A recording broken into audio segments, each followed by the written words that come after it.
lagi di program Konspirasi Komunikasi Inspirasi bersama saya Reza dan Kak Atika. Oke, Kak Atika, tadi kita juga udah sedikit membahas nih pengalaman kakak di sana lah, atau awal mula kakak bisa menempuh pendidikan di Jerman.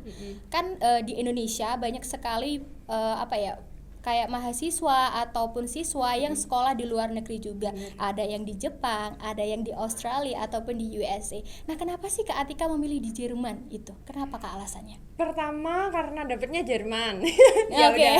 Sebenarnya sih pengennya ke Inggris waktu itu karena kan basicnya bahasa Inggris sudah dapet ya. Tapi dapetnya Jerman ya alhamdulillah, disyukurin aja. Ya udah nyemplung, ya udah sekalian aja gitu ya.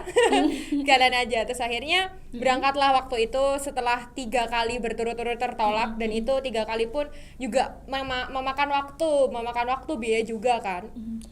Terus akhirnya ya udah berangkat, itu pun juga sendiri. Nah, kebetulan beasiswanya itu juga menyangkut untuk tempat tinggal, karena kan nggak S1 ya, jadi semuanya terbackup.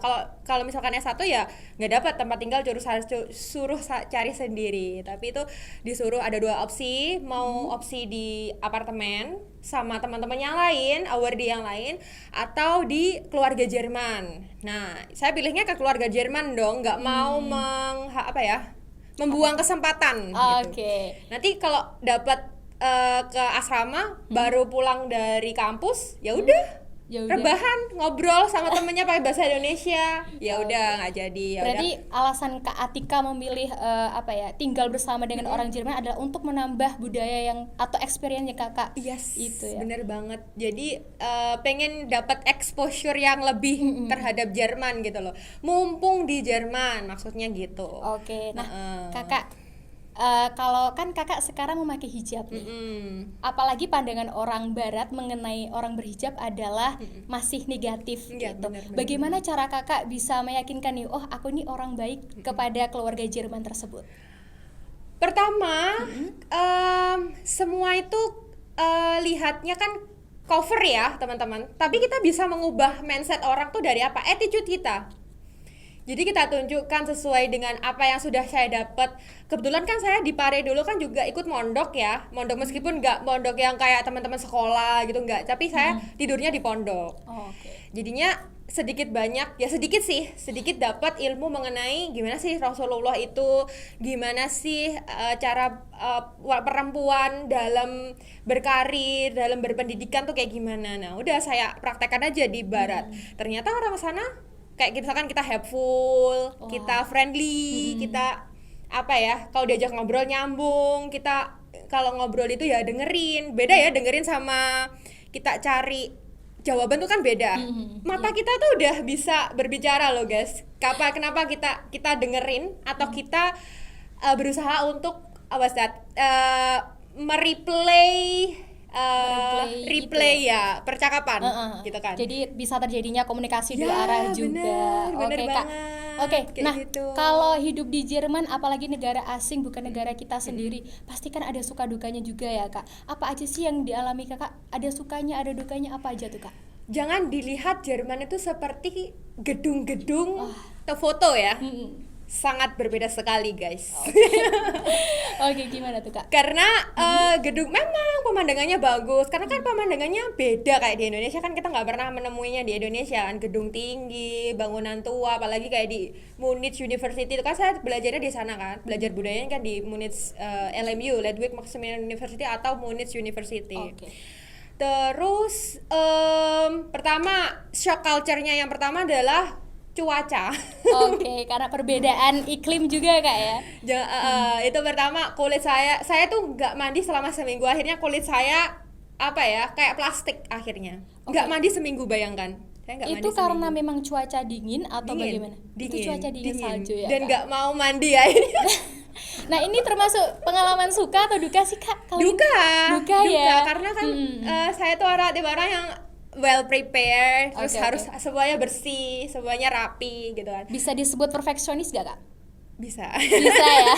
Bisa. Tapi perfeksionis buat diri saya sendiri, bukan saya nggak menuntut orang lain gitu. Saya sendiri buat tampil yang terbaik gitu di depan mata orang.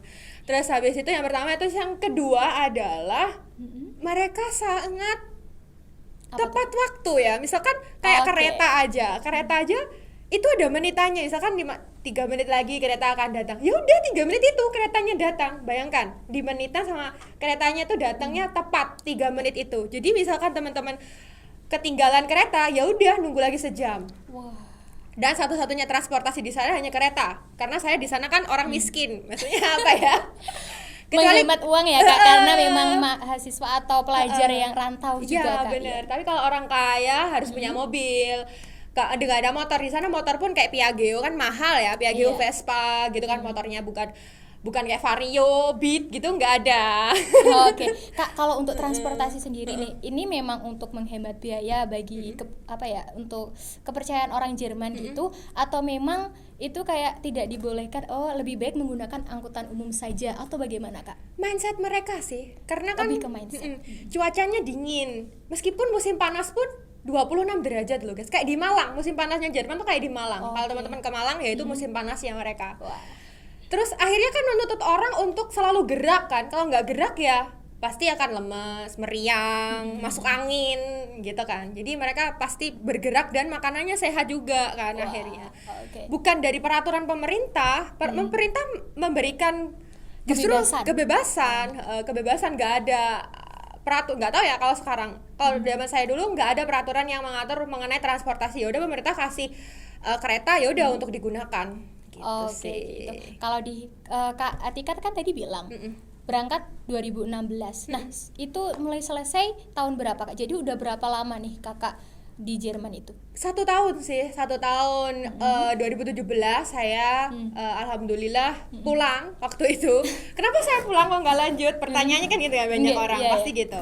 Karena pertama saya anak terakhir dan umur saya waktu itu masih 19 tahun. Jadi orang tua saya nggak mengizinkan saya untuk ke luar negeri meskipun saya sebenarnya bisa tinggal tes aja di sana, tinggal meneruskan aja gitu loh. Tapi orang tua saya nggak. Ya udah saya akhirnya pulang waktu itu tahun 2017 bulan Mei, terus langsung daftar ke sini dan alhamdulillah diterima. Alhamdulillah. Oke. Nah, Kak, tadi kan adanya culture shock juga, terus pandangan atau mindset orang Jerman juga berbeda nih dengan Indonesia.